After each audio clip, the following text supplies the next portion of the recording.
Hi and welcome to the very first video of this channel, Management Classics.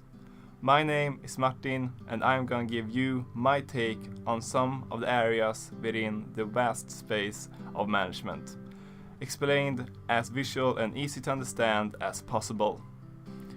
When explaining these different subjects, I will talk about my thoughts, but of course also ideas the skillful people explained to me and that I found useful.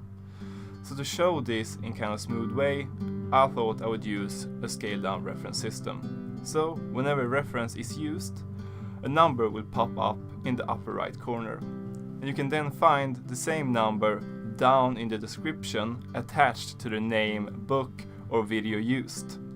So if you find anything particularly interesting or you kind of think some further explanation is needed, you know where to find it. The different areas will be divided into video series.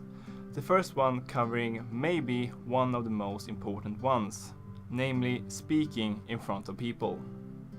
So hopefully you'll join me there and enjoy the content just as much as I enjoy doing this.